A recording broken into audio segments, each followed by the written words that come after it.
Back in our country, everybody has to farm. If you don't farm, you don't have food to eat.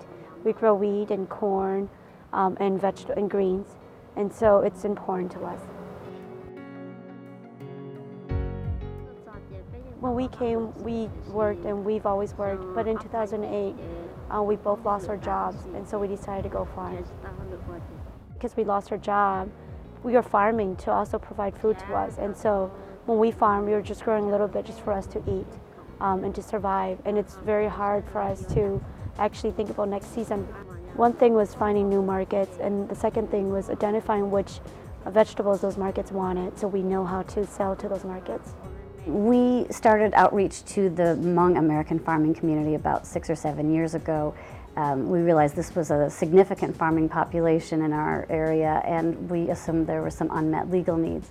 Most of the Hmong American farmers we work with farm as a second or a third job.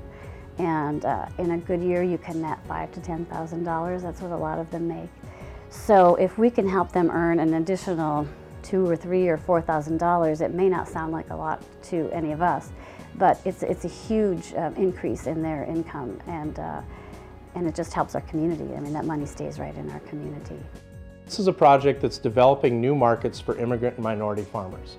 And by new markets, what we're trying to do is give them another place to sell their produce rather than farmers markets.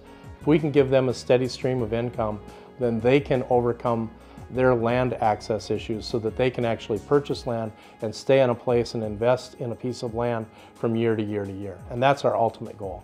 We partnered with the Minnesota Project because they had relationships with the buyers community, really the restaurant chefs, the restaurant owners, the universities. They built up relationships on that end.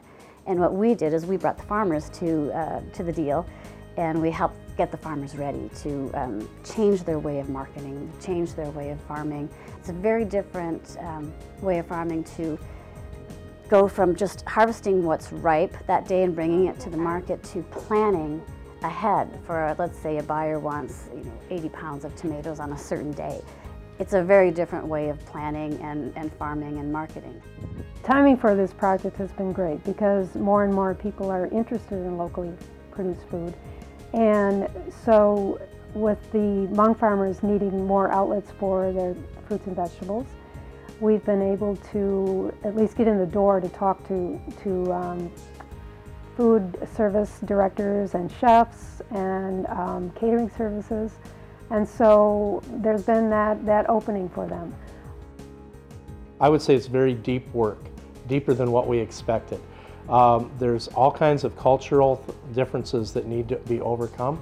And I think the beauty of it is by using different organizations to kind of handle a piece of that, is we can all get a little bit more intimate with the people that we're working for. The two organizations really do help people, and that people can come to these organizations. People who need help could, once they recognize these two organizations, they could uplift these two organizations so both organizations can continue working.